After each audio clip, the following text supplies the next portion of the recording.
digitālā transformācija un nākotnes izaicinājumi izglītībā un arī risinājumi. Dace Namsone. Dace, ar aplausiem. Vadošā pētniece.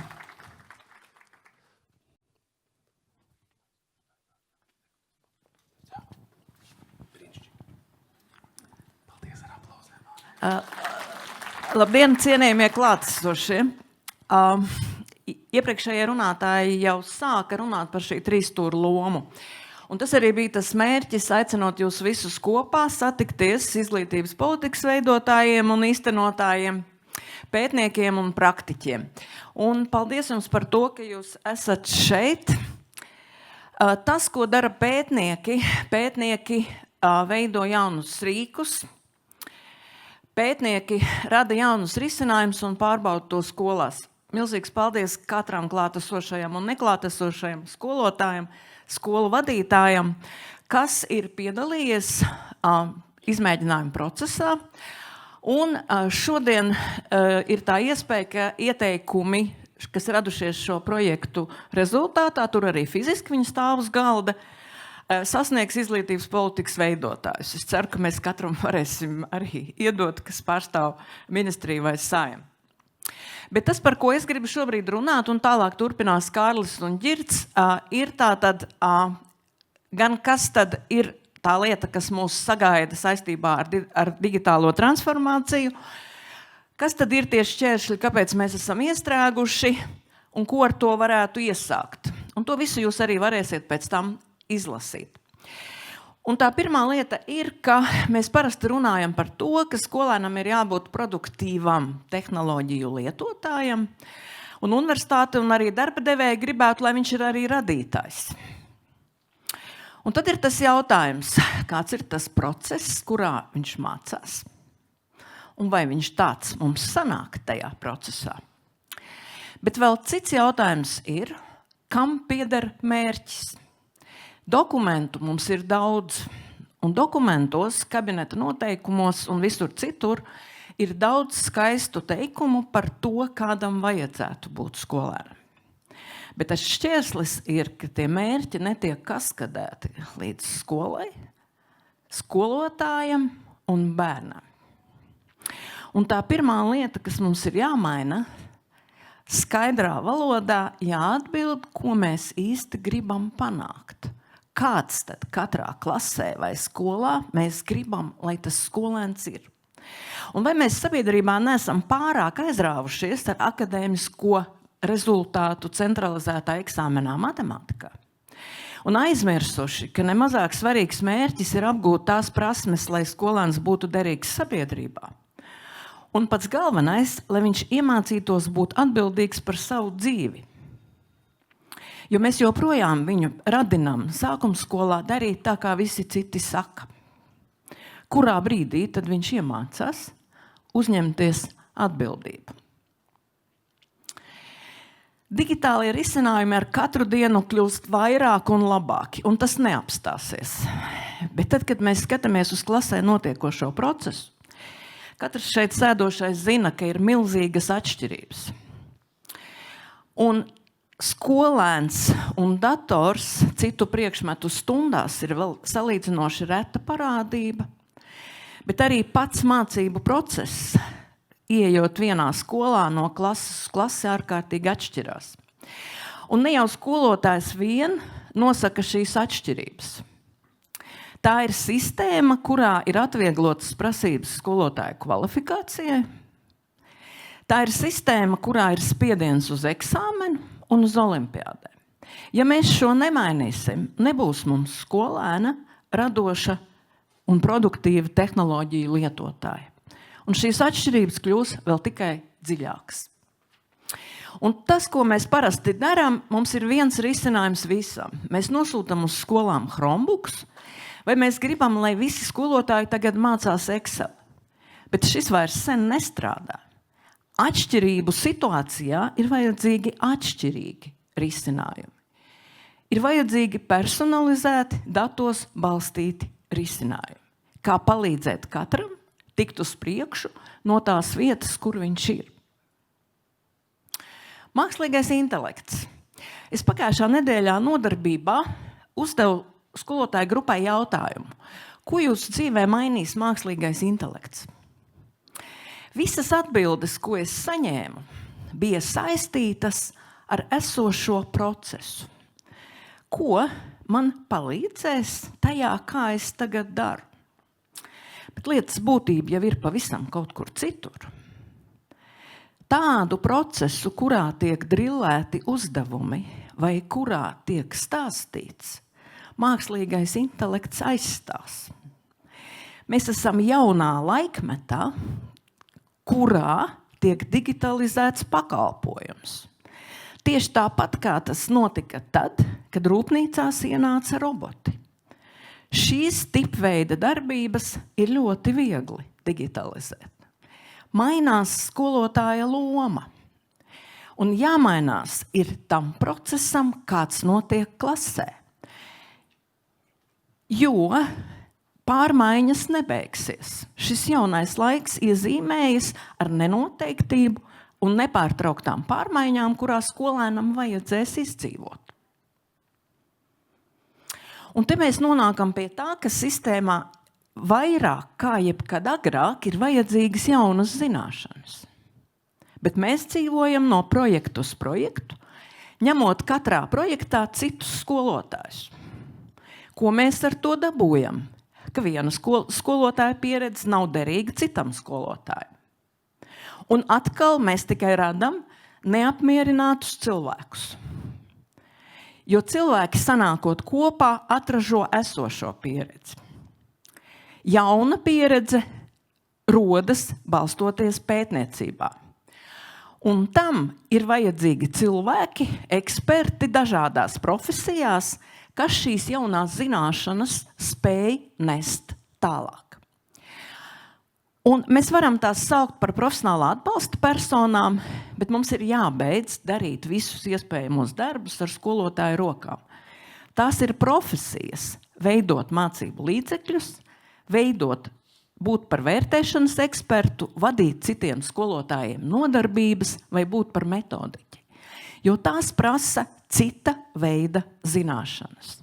Un tas ir ārkārtīgi svarīgi šobrīd, kad neviens nezina, kā attīstīsies situācija ar mākslīgo intelektu un kur pasaulē uz katru soļa rodas jaunas zināšanas. Kādas tad ir tās svarīgākās lietas tajā mācību procesā klasē šajā jaunajā situācijā? Un tā pirmā lieta ir, ka mēs nekur neizbēgsim no kombinētas mācīšanās. Daļa laika digitālajā vidē, tās iespējas, ko pavērs adaptīvi risinājumi, kad skolēns varēs mācīties pret noteiktiem sasniedzamiem rezultātiem, saņemot diferencētus sev piemērotus uzdevumus un atgriezenisko saiti, ko viņam dos dators. Tās ir arī dažādas paplašinātās vai papildinātās realitātes situācijas un vēl daudzas citas iespējas, kuras jau šobrīd ir pieejamas. Un līdz ar to aktualizējas jautājums, kas tad notiek klātienes procesā klasē? Ko darīt tur? Un varētu domāt, ka pietiek ar digitālajām prasmēm, taču priekšplānā izvirzās pavisam citas lietas. Sākot no pirmskolas un sākumskolas, motivācijas noturība, spriešanas prasmes un prasmes pašam regulēt savu mācīšanos. Jo ja man šo lietu nav, es nespēju viens strādāt datorā. Un tās ir tās prasmes, kuras ir jāapgūst klātienes mācību procesā. Un trešā lieta – pārāk daudz laika digitālajā vidē mums nāksies kompensēt ar to, kā apzināti veidot mācības reālās dzīves vidē, ārpus klases. Tās ir ne tikai nodarbības mežā vai uzņēmumā, bet ir skaidrs, ka mums nāksies kompensēt šo reālās dzīves pieredzi. Un, protams, nekur nepaliek pamati mācībām, tās pamatpratības, taču skolas uzdevums jau šeit būs izveidot to sistēmu, uz kā būvējās viss pārējais. Kas mums traucē jau šodien, un kāpēc tad daļa to var, bet daļa joprojām nē? Viens no šķēršļiem ir tas, kā mēs paši par to domājam. Tad, kad es pirmskolā redzu, vērojot nodarbību, ka 5 gadus vecam bērnam mēs dodam matemātikas darba lapu ar simboliem, tad man rodas jautājums, vai mēs saprotam, kas notiks pēc 3. klases ar šo bērnu. Mums sistēmā katrs posms strādā pats par sevi un domā par šodienu. 3. klasē tas bērns vairs sen negrib neko darīt, jo viņam nav uzbūvētas, kā koncentrēt uzmanību, viņam nav iemācītas motorās prasmes, viņam nav izveidota motivācija, un viņš nav pietiekoši socializējies un pats sapratis, kur vispār ir viņa vieta. Bet mēs jau esam iedevuši darba lapu. Kāpēc mēs tā darām? Igaunijas izglītības ministra, kad stāstīja intervijā par to, kā tas notiek Igaunijā, šo uzsvēra kā vienu no lietām, kas ir viņu panākumu atslēga. Parādīšu vienu piemēru no stundas. Kā tiek domāts par profesijām? Latviešu valoda, uzdevums skolēniem, 3 jautājumi par profesiju. Kā jūs domājat, kas ir tās 2 profesijas, ko jūs tur redzat tajā attēlā?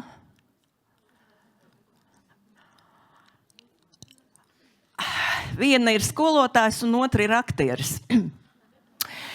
Un tas ir tās, kāda ietekme un netiešās darbības ir tam, ko mēs darām. Digitālā transformācija mums ļauj digitalizēt arī skolu pārvaldību, un kolēģis Ģirts runās par atšķirībām skolu pārvaldībā. Bet tas vislielākais šķērslis ir, mums trūkst praktisku risinājumu tieši ieviešanas procesam skolā. Kā šīs jaunās lietas ienāk reāli klasē. Un tas, ko mēs esam šajos izmēģinājumu projektos darījuši, mēs mēģinam veidot rīkus, kas palīdz ieraudzīt, kur tieši ir tās atšķirības un kur ir tā vieta, kur vajadzētu pielikt roku. Nākošie soļi jau ir mācīt tos cilvēkus, kas var palīdzēt skolu vadības komandām virzīties uz attīstību. Taču tā attīstība būs iespējama tikai tad, ja mēs tiešām varēsim sadarboties. Politikas veidotāji, praktiķi un pētnieki, lai skolā ienāktu attīstība. Un es tagad gribētu tīri simboliski pabeidzot atdot izglītības politikas veidotājiem šos 3 ieteikumu dokumentus, kuri jums katram ir pieejami mūsu mājaslapā sadaļā resursi. Un es gribētu aicināt veidot diskusiju platformu daudz plašākai sabiedrības iesaistei, diskutējot par to, kā mēs varam pārvarēt minētos šķēršļus, lai skolā ienāktu attīstība. Paldies! Paldies, Dace. Paldies.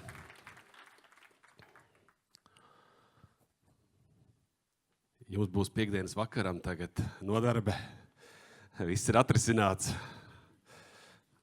Brīnišķīgi, paldies, Dace. Dace jau pieminēja arī par tām praktiskajām lietām, kas ir bijušas skolā. Ar tām jūs noteikti iepazīsties. Pēc meistarklasē mums būs pieredzes stāsti. Dace, tik daudz? Viņi ir tikai 3, ne vairāk 4.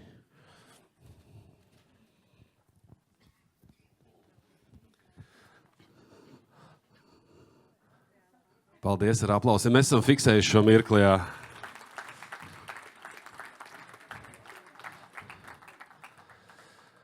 Paldies, jā. Tāds mēs varam turpināt. Paldies, brīnišķīgi. Iespējamās misijas absolvents, ķīmijas un dabas zinātņu skolotājs, kurš uzskata, ka, lai atrisinātu visas problēmas izglītības sistēmā, burvi nūjiņas nav, bet ir jābūt atvērtam un jādalās ar pieredzi, jāņem pieredze, jāskatās uz to daudz plašāk. Dāmas un kungi, kā skolotāja profesionāla pilnveida reaģē uz izaicinājumu izglītībā, arī pētnieks Kārlis Greitāns ar aplausiem. Kārli, paldies, ka esi. Labdien visiem! Dace iezīmēja daudz dažādas izaicinājumus. Es centīšos vairāk virzīt šo domu tālāk uz risinājumiem un klausoties Daces iezīmētajos izaicinājumos, droši vien jums arī prātā nāca kaut kas jādara. Iespējams mācības, kursi, lektori, profesionālā pilnveide. Doma droši vien ir pilnīgi pareiza, bet jautājums, kā tagad šie izaicinājumi sajūdzas kopā ar to, kā tad mēs darīsim tālāk. Droši vien tā Latvijas klasika, ko mēs bieži novērojam, ir, tātad saprotam, uz ko mēs strādāsim, lektors vai varbūt skolā mums ir kāds, kurš labāk zina šo tēmu, un tad 5, 6, 10 stundās dabonam kaut ko jaunu iekšā un esam ievilkuši ķeksīt, ka esam ieviesuši kaut ko jaunu. Startautiski atzītā labā prakse par inovāciju vai jauninājumu ieviešanu tomēr skata šo procesu detalizētāk, cikliskāk un skrupulozāk. Tas viss sākas ar izpēti, jo ne vairāk kā vienu inovāciju, ne vairāk kā vienu jauninājumu vienlaicīgi ir iespējams ieviest. Tad notiek izpēte. Ar ko tad sāksim? Vienošanās, kā mēs to darīsim starp vadību un skolotājiem. Un tad jau sākas cikli, kuros šī skolotāja profesionālā pilnveide patiešām dabiski ieguļās.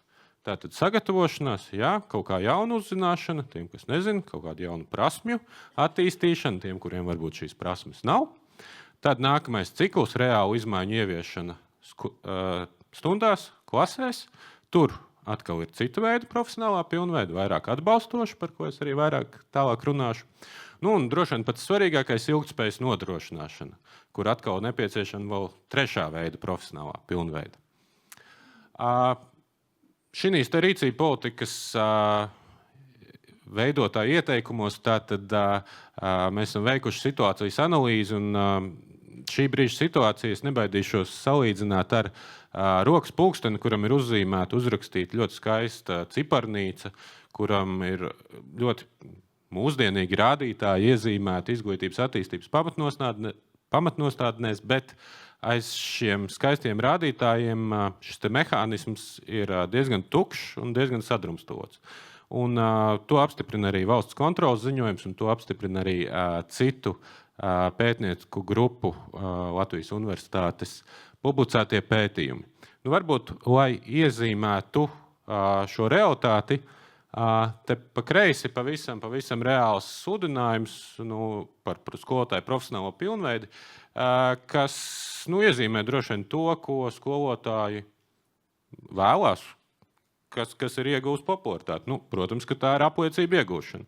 Tātad 8 stundas no 36 tiek izdarītas, iegūtas.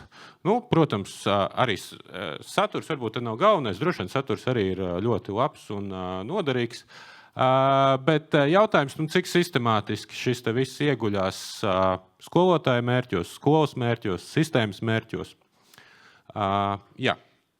Tas, ka mums izglītības procesā iesaistītajiem ir dažādi redzējumi par vienu un to pašu jēdzienu, vārdu savienojumu, tas droši vien ir normāli.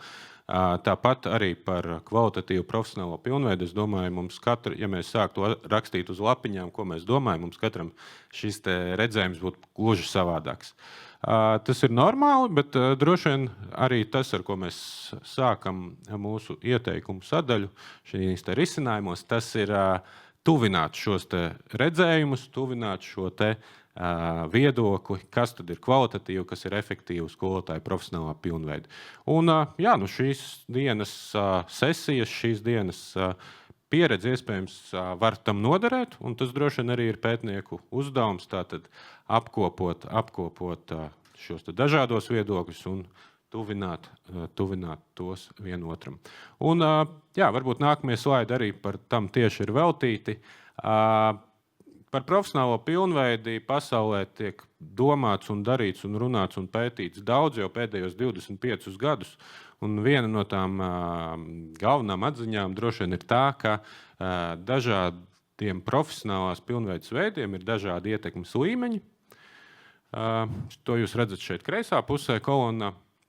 Un, lai tiktu no viena uz otru ietekmes līmeni, lai skolotājs progresētu, profesionalizētos, ir nepieciešami katrā gadījumā citi risinājumi. Par to runā gan starptautiski pētījumi, gan arī mūsu šeit pat Latvijas kontekstā veikti pētījumi, ar kuriem tad īstenībā padziļinātāk var iepazīties arī šīs dienas 2. sesijā.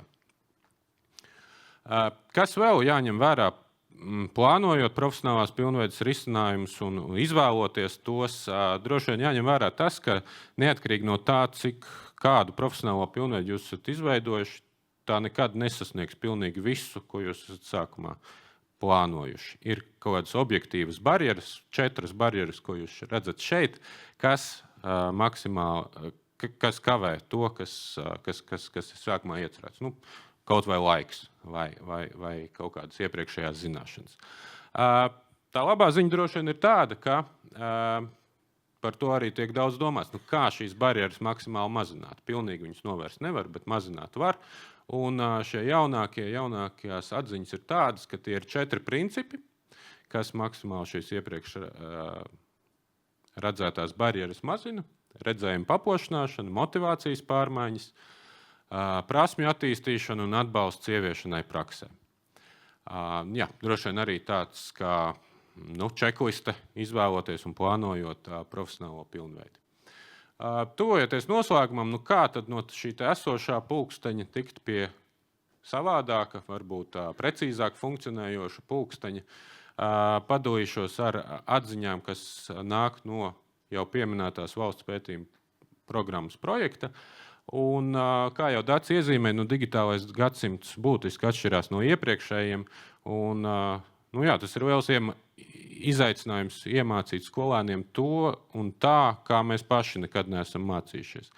Tāpēc viens modelis, ko mēs esam izstrādājuši, tas ir kombinēts skolotāju profesionālās pilnveides modelis. Tātad reaģējot uz to, ka skolēniem ir nepieciešama kombinētas mācīšanās pieredze, arī skolotājiem dot šādu pieredzi. Šī modeļa ietekmes dziļums ir tātad pārmaiņas skolotāju zināšanās un prasmēs. Un kā tad tas izskatās? Tātad 3 soļi. Sākumā mācīšanās attālināti digitālā vidē, tālāk skolēna kurpes reāla pieredze skolotājiem kā skolēnam un tātad lektoram, ekspertam kā skolotājiem, un tālāk ieviešana praksē, dalīšanās, refleksija par to, tādējādi veidojot sazobi gan starp skolotāju, gan starp šo profesionālās pilnveides īstenotāju un tehnoloģijām. Kā tad šādas programmas top? Tas nav ātrs process, un tas ir strikti pētniecisks process, ko mēs vadam pēc noteiktiem dizaina kritērijiem. Un, ja jūs te iedziļināties, tad tie dizaina kritēriji atbilst šiem te principiem, ar kuriem mazina šīs te profesionālās pilnveides ieviešanas barjeras. Balstoties uz principiem, tātad tiek veidotas programmas, kas tiek testētas, un vēlreiz paldies visiem dabaszinātņu, matemātikas un vēstures skolotājiem, kas vairāk gadu laikā ir iesaistījušies šī testēšanā. Mēs iegūstam datus no visiem iesaistītajiem, no skolotājiem, no nodarbību vadītājiem, no dažādiem datu avotiem, lai tātad pārradītu šo te modeli un nonāktu pie šī te gala modeļa, ko jūs arī iepriekšējā slaidā redzējāt. Tas ir tātad viens piemērs. Otrs vēl sarežģītāks piemērs droši vien ar domu, lai vēl vairāk iezīmētu šo sarežģītību, kas tieši Latvijas izglītības kontekstā ir profesionālai pilnveidei, kas panāk izmaiņas praksē. Tas ir šis modelis, kurš ir tātad mērķēts tiešām uz ilgtspējīgām izmaiņām praksē, un mēs esam jaunākajos pētījumos, kurus pašlaik gatavojam publicēšanai, nomērījuši arī konkrētas izmaiņas skolēnu rezultātos. Un, šis modelis ietver tādas jau diezgan sarežģītas mācīšanās veidus, kā rīcība pētījums, kā mācību stundu izpēte, kā individuāls darbs ar mentoru. Un jūs redzat, šeit ir arī iesaistīts skolu vadības komandas pārstāvis, profesionālās pilnveides īstenotājs un skolotājs. Ko es gribētu akcentēt, tas droši vien ir tas, ka skolotājs ir centrā, ka nepārtraukti pēc šīm te dažādiem mācīšanās veidiem tiek apskatīts, vai tas, ko mēs tagad darām, atbilst skolotāju vajadzībām vai ne. Tātad vai šis te veids, kā mācās, vai tas, ko mācās, atbilst vai neatbilst skolotāju vajadzībām, tādējādi atkal veidojot šo te sazobi starp visiem iesaistītajiem. Šīs te izdevumos, tātad, protams, ir arī tēzes. Tā pirmā tēze, kā jau minēju, ir par tuvināšanos, izpratnes tuvināšanu, un pārējās tēzes lielā mērā ir saistītas ar mērķiem, ar mērķu orientētu profesionālo pilnveidi, kas tiešām kaskadētu šos te valsts pašvaldības skolas un skolotāju individuālos mērķus. Un pavisam droši vien to apkopojot 3 principos. Tātad pirmais ir šie mērķi. Ja mums ir mērķis, mēs varam gan šo profesionālo pilnveidu izvēlēties atbilstoši, mēs varam nomērīt ietekmi, mēs varam monitorēt, vai profesionālā pilnveida ir īstenot kvalitatīvi.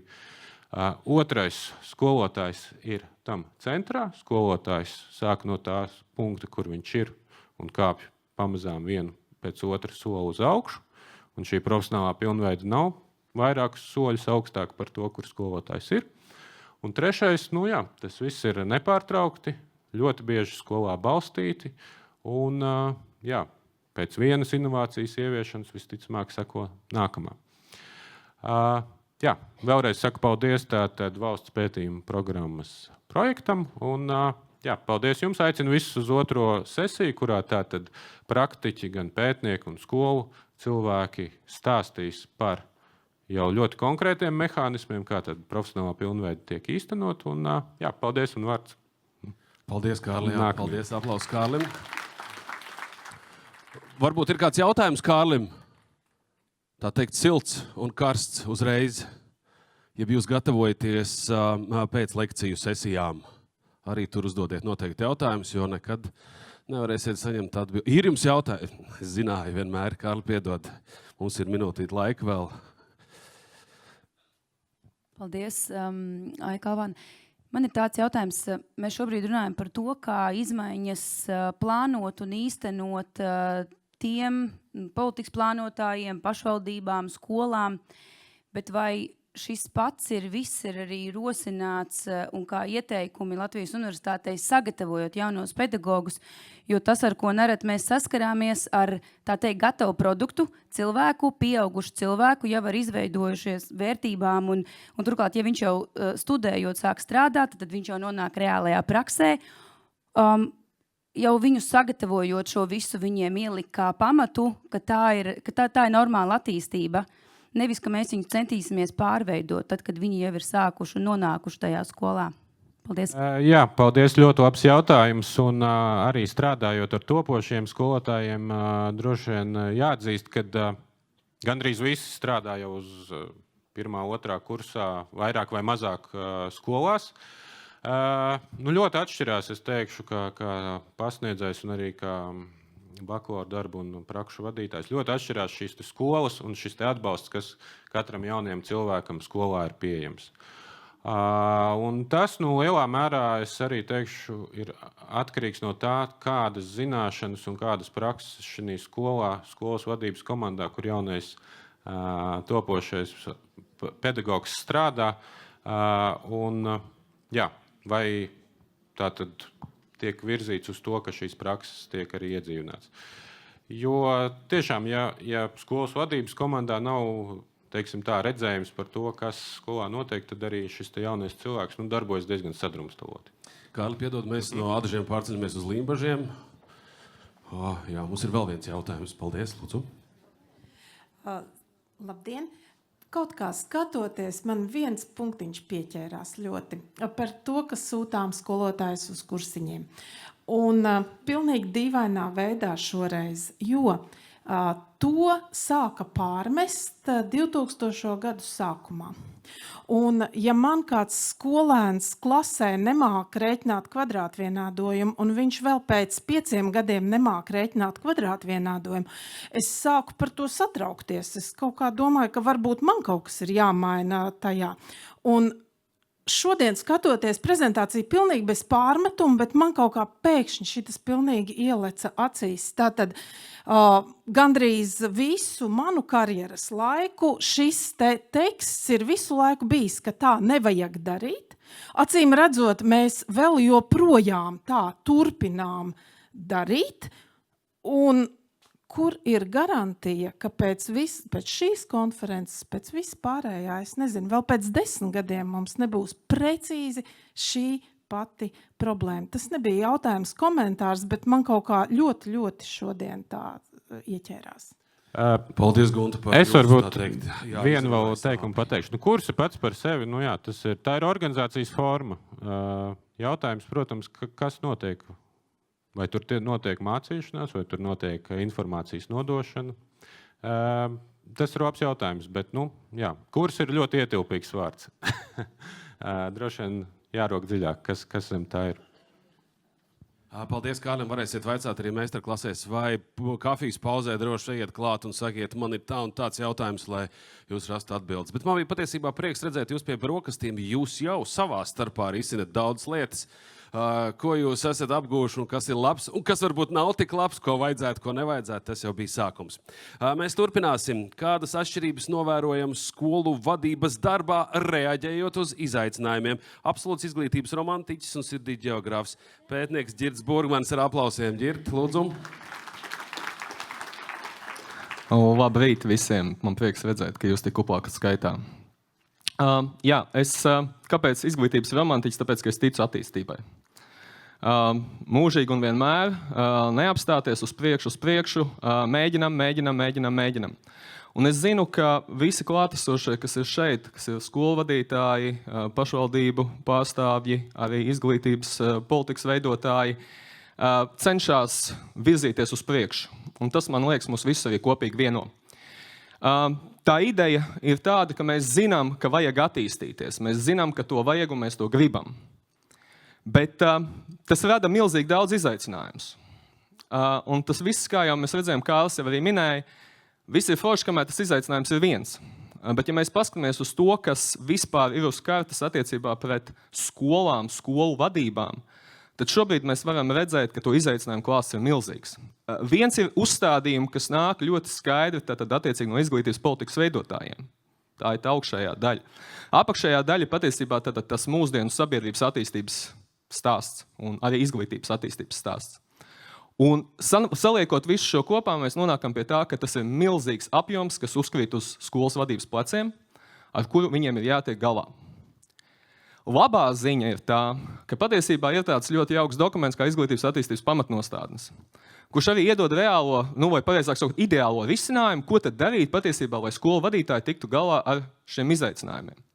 Un viens no tiem risinājumiem patiesībā, un tas ir pasaulē pārbaudīts, tas nav tā, ka tas ir izdomāts, un patiešām visu cieņu izglītības politikas veidotājiem viņi paņēmuši patiesībā ļoti gatavu recepti, gatavu risinājumu, kas var palīdzēt tā skolu kā mācīšanās organizācija. Un pētījumi ļoti skaidri pierāda, ka patiesībā šādā veidā, ja mēs spējam pārveidot skolas par mācīšanās organizācijām, mēs varam kļūt efektīvāki, mēs varam ieviest ātrāk inovācijas, mēs varam uzturēt izaugsmu nepārtraukti, mēs varam visu laiku virzīties uz priekšu, un kas ir pats būtiskākais, ko mēs visi gribam, un arī sabiedrība to ļoti vēlās, lai patiesībā mums notiktu skolēnu snieguma izaugsme. Tas ir pierādīts, un patiesībā tas ir ļoti skaisti, un tā ir pareizi. Ko tas prasa īstenībā no skolas vadības? Un tas prasa ļoti daudz, un tas nav vienkārši, tā nav vienas dienas jautājums, to mēs nevaram izmainīt uzreiz. Un viena no būtiskākajām lietām ir uzņemties atbildību par izglītības kvalitāti. Tā ir pirmā lieta. Otrā lieta noteikti kļūt par mācīšanās vadītājiem.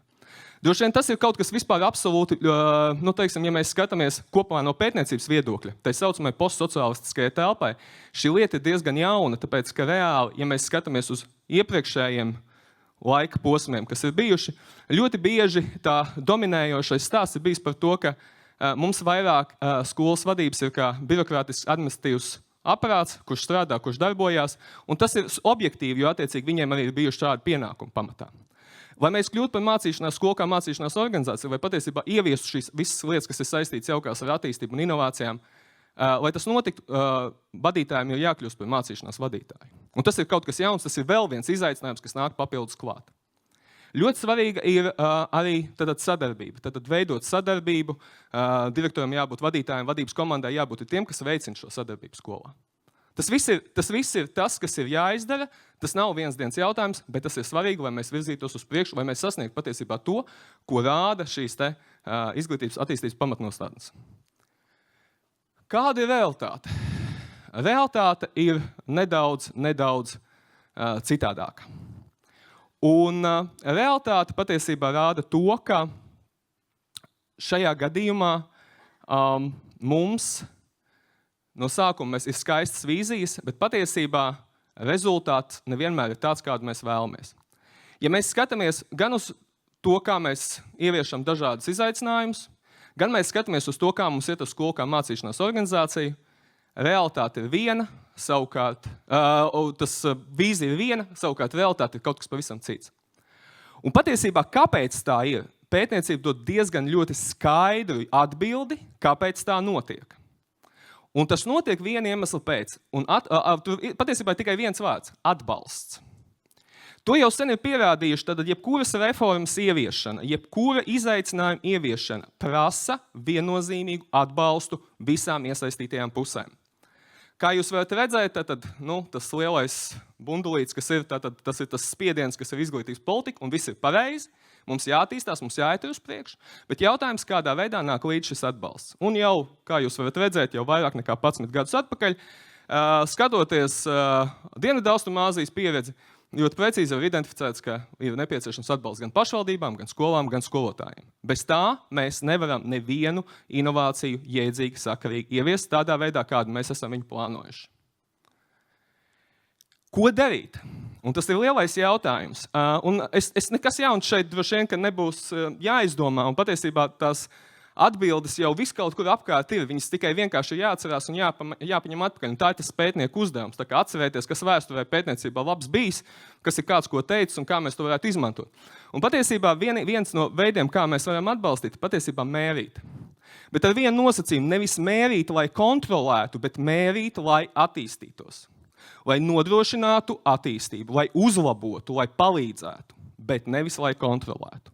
Tā ir būtiska nianse. Ļoti bieži, teiksim, arī skatoties mūsu pētījumos iepriekš, ļoti bieži centralizēto eksāmenu, it īpaši centralizēto eksāmenu rezultāti ļoti bieži tiek izmantot kā kontrolējuši instrumenti.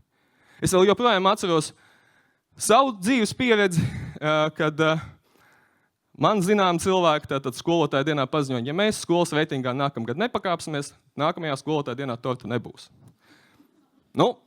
Tas ir labs jautājums, ja? Par ko ir stāsts un par ko mēs runājam par mērīšanu. Kas tad mēra? Mēra mēs, pētnieki. Un mēs tiešām cenšamies radīt to, lai patiesībā būtu iespējams sniegt gan pašvaldībām, gan skolu vadībām, mums būtu iespēja sniegt atbalstu. Un mēs radām rīkus, mēs radām instrumentus, jūs jau dzirdējat, Dats teica, Kārlis jau teica, un mēs radām modeļus, sarežģītus modeļus, bet šiem modeļiem apakšā ir ļoti daudz nozīmīgi pētījumi, uz kā bāzes viņi veidojās. Un es negribu, lai jūs iedzināties šajā modelī, bet svarīgākā ziņa skolas vadībai ir ietekme uz skolēnu sniegumu. Ar nosacījumu, ja skolas vadība maina skolotāju prakses. Tad tā ir tā galvenā ziņa, kas būtu jāsaprot, un attiecīgi, ņemot vērā visus šos elementus, kas šajā modelī atrodas, mēs varam, ja mēs viņus varam izmērīt, mēs varam palīdzēt skolām veicināt, lai viņas palīdzētu skolotājiem mainīt praksi, un lai viņi palīdzētu skolēniem sasniegt labākus sniegumus. Galvenās lietas, patiesībā šis modelis balstās uz 8 principiem, bet ļoti īsi, nemoskot jūs ar detaļām. Tad idejiski pēc būtības, tad viena tāda svarīga lieta, tad snieguma maiņa, skolotāju prakšu maiņa, kas ir nozīmīga. Protams, lai tas notiktu, mums ir vajadzīgs tātad uzraudzīt, monitorēt procesu, mums ir vajadzīgi dati par procesu, lai mēs zinātu, ko uzlabot. Mums ir tātad attiecīgi, protams, jāskatās un jādarbojas attiecībā ar mērķiem, mums jāizvirza mērķi, un pēc tam es arī vēlāk vēl mēģināšu vēl precīzāk nodefinēt patiesībā, kur ir problēma ar mērķiem. Un vēl, kā jau jūs dzirdējat no Kāļa, mēs nevaram strādāt bez personāla attīstīšanas. Tā ir ļoti, ļoti būtiska lieta. Vēl ļoti daudz lietas, kas īstenībā kas ir saistīts un arī kas ir tie galvenie pamatprincipi attiecībā uz kā bāzes veidots ir modelis un kā mēs uz to skatāmies. Tad patiesībā tur ir gan stāsts par sadarbību, par to, ka skolā ir jāveicina sadarbība. Ir tāpatās stāsts ir par to, ka mums jāizmanto ir dati. Mums ir jābūt lēmumu pieņemšanai, jābūt vairākiem iesaistītiem. Tas nozīmē, ka visiem būtu jābūt iesaistītiem lēmumu pieņemšanā, gan teiksim, ne tikai direktoram un vadībai, bet arī patiesībā pārējiem skolotājiem. Izejot no šī visa, tad praktiski atskatoties, tad 3 gadu laikā, ņemot par piemēru šo modeli, šīs idejas, mēs esam izstrādājuši rīkus, tātad snieguma līmeņa aprakstus. Mēs esam visa mūsu pētnieku komanda ir strādājusi vairāk nekā 40 skolām, veikusi intervijas, fokus grupu diskusijas, vākusi datus par skolēnu sniegumu, vecāku aptaujas veikusi un, principā, balstoties uz visiem šiem datiem, reāli darbojoties ar šo modeli, mēģinot pāriet no šī modeļa vienkārši uz skaidriem, saprotamiem, aprakstošiem kritērijiem attiecībā pret skolu, mēs esam mēģinājuši saprast, kas tad skolās īstenībā notiek. Un šis ir tāds 3 gadu, es teiktu, tāds īsi lakonisks kopsavilkums patiesībā, līdz kādiem secinājumiem mēs esam nonākuši. Un tā viena no svarīgākajām lietām patiesībā, kāpēc mums var būt tiešām visi šie iepriekš manis minētie izaicinājumi un reformas un vispārējais, kas nāk iekšā, kāpēc viņas ir izglītības sistēmā, kāpēc viņas ir tik sarežģītas un tik smagnējas. Tāpēc, ka mums patiesībā skolu vadību prasmes, skolu vadību rīcības no skolas uz skolu būtiski atšķirās. Mēs esam mēģinājuši sagrupēt vai saprofilēt viņas 4 tādos lielos profilos, mēģinot identificēt galvenos trūkumus un galvenos tos arī pozitīvās lietas. Bet šajā gadījumā varu jums parādīt, bet tā galvenā ziņa šeit, ka ja mēs domājam par kaut kādiem kopīgiem attīstības, vienotiem attīstības risinājumiem, tad es gribu jūs apbēdināt, mums tas nestrādās. Mums katrai skolai visticamāk vajag savu risinājumu. Mēs varam, protams, darīt, kā mēs esam skatījušies, attiecīgi sadalīt skolas grupās, kurās varētu būt līdzīgi risinājumi, bet jebkurā gadījumā tā galvenā ideja, ka mēs nevaram ar vieniem risinājumiem visas skolas atbalstīt, lai viņām palīdzētu ieviest konkrētas lietas, kuras mēs gribam, lai viņas strādātu. Šeit kopā mēs 4 profili. Viens no profiliem ir tie, kas strādā, es teiktu, tā kā mēs varbūt vēlamies, bet arī viņiem ir trūkumi. Visām skolām ir, protams, atbalsta vajadzības, kas ir nepieciešams. Mums ir skolas, kas ir iesācēji, kuriem tiešām ir motivācija darboties, bet kuriem vajag palīdzēt. Tad mums ir cilvēki, kas joprojām, ja mēs skatāmies uz skolas vadības komandām, vairāk darbojas kā formāls un saimnieciskas organizācijas, kuras cenšas ieviest tikai tās lietas, ko prasa dokumenti, vai bez kuru vispār nevar iztikt. Un otra lieta, viņi mēģinās sakārtot apkārtējo vidi, kas arī ir labi, bet ja mēs runājam par, ļoti skaidru ietekmi uz skolotāju prakšu maiņu un uz skolēnu sniegumu uzlabošanos, tad īstenībā lielākā daļa šādas lietas patiesībā tas, kas tiek ieviestas, tās rīcības nepalīdz. Un, protams, ir skolas, kurās nav viss tik labi, nav tik spīdoši, bet tas nenozīmē, ka mums no viņām būtu jāatsakās, mums vienkārši viņām jāpalīdz virzīties uz priekšu. Tātad tikai tas stāsts ir par to no tās vietas, no kuras viņas ir, kurā vietā viņas ir apstājušās vai kurā vietā viņas atrodas.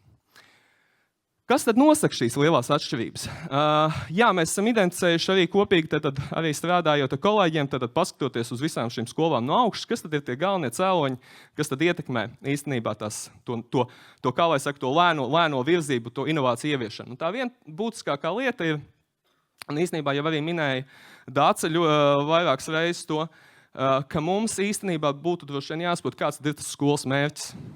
Ko tad mēs gribam īstenībā no tā mūsu skolēna?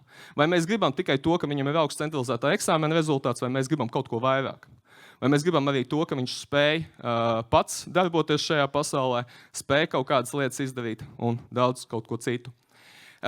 Ir, protams, arī jūs jau redzējāt, tad mēs piedāvājam cenšamies piedāvāt mūsdienīgu rīku, kā mēs varam izmērīt. Un es teiktu, patiesībā tas lielais jautājums ir, kā šādu rīku pārnes šobrīd, lai to varētu izmantot visas skolas, ne tikai tās 40, kurām mēs esam strādājuši. Un vēl, protams, arī daudz citas lietas, kas ir tie lielie, ierobežojumi, bet vēl viens šķērslis, ko es noteikti gribētu pieminēt par to, ar ko mēs esam ļoti daudz saskārušies, ka joprojām, skatoties gan pašvaldības mērogā, gan arī skolu mērogā, ļoti daudz dominē tieši kontrolējoša pieeja attiecībā par to, kādā veidā tiek pāraudzīts skolotāju vai skolas darba rezultāts. Līdz ar to īstenībā jautājums, vai kontrolējošos apstākļos var darboties, tas, ko pētniecība saka, nevar darboties, inovācijas aizvien būs smagnējas, ja mēs strādāsim kontrolējošos apstākļos. Vai tas ir kaut kas slikts? Es teiktu, ka nē, uz to nevajag raudzīties slikti, uz to var labot, to var mainīt, mainot vienkārši attiecīgi šīs prakses, kas, protams, ir sarežģīti.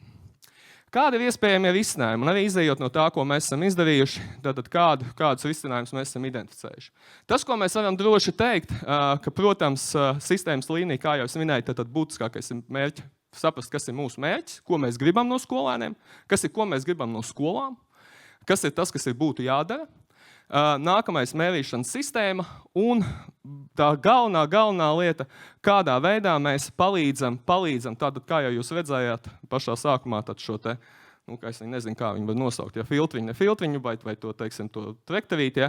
Kādā veidā mēs varam palīdzēt patiesībā skolām tikt galā, lai viņas tās inovācijas ienāk daudz vieglāk. Kādā veidā mēs viņām varam palīdzēt tad nodrošināt šo attīstību. Ja mums ir, teiksim, reforma, vai mums ir, teiksim, kaut kāda politiska iniciatīva, tad ir jautājums par to, ka nevis nodeleģējam vienkārši atbildību skolām vai pašvaldībām, bet mums ir jādomā arī par to, kādā veidā mēs atbalstam, teiksim, šo inovāciju, ko mēs esam nodevuši ieviešanu. Pašvaldības līmenī galvenā atziņa, protams, ir viena, pāriet no uzraugošas, kontrolējošas skatījumu uz skolām, pāriet uz atbalstošu. Arī ļoti līdzīgi kā sistēmas līmenī pāriet uz atbalstošu skatījumu. Nevis, ka, teiksim, attiecīgi skolas vadībai būtu jāatskaitās, dot lielāku brīvību, bet arī tajā pašā laikā ļaut iespēju, kā lai saka, netik daudz kontrolēt attiecībā pret centralizēto eksāmenu rezultātiem, ranžēt skolas, grupēt skolas, un citas lietas. Tātad tā būtiskākā nianse ir attīstība. Un visbeidzot, tad par skolām, kas ir vienots un kopējs, par mērķiem. Droši vien noteikti viena no lielajām lietām, kas mūsu skolu 4 identificētajās grupās, kas ļoti precīzi parādījās, būtiskā nianse ir tā, ka visās skolās klibo mērķu izvirzīšana, precīzu mērķu izvirzīšana attiecībā pret skolēnu sniegumu, kādā veidā šie mērķi tiek uzraudzīti, kā viņi tiek pāraudzīti, kādā veidā tiek piešķirt resursi šo mērķu realizēšanai. Tā ir tā būtiskā nianse, kas patiesībā parādās praktiski pilnīgi visās skolās. Vēl ļoti daudz svarīgas lietas, kas ir saistības tiešām ar skolēnu sniegumu uzraudzīšanu. Kā jau jūs redzat, arī šeit viena būtiska nianse ir par monitoringu.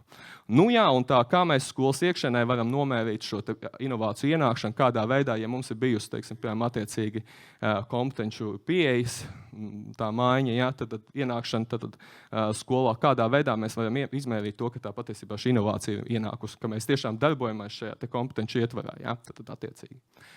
Paldies liels! Tas īsi ieskats tādā nopietnā un vairāku gadu pētījumā, kuram saknes jau ir rodams vēl pat agrāk. Līdz ar to vēlreiz es gribu pateikt arī tie, ja skolas, kas ir šeit, kas ir piedalījušās mūsu šeit 40 skolu kopā, liels jums paldies par datiem, par iespēju jūs iepazīt. Un šeit tas, ko mēs esam izdarījuši un atspoguļuši, ko mēs esam ieraudzījuši. Bet mēs visi domājam nevis par to, ka viss ir slikti, bet mēs domājam, kā tikt uz priekšu. Tas ir pats galvenais. Paldies jums! Paldies! Ģirds turpinās šeit strādāt jau pēc maza mirkļa ar savu sekciju. Varbūt viens jautājums Ģirtam uzreiz, vai tāds, Paldies, Ģirt! Pēc brīdis tiekamies ar tevi.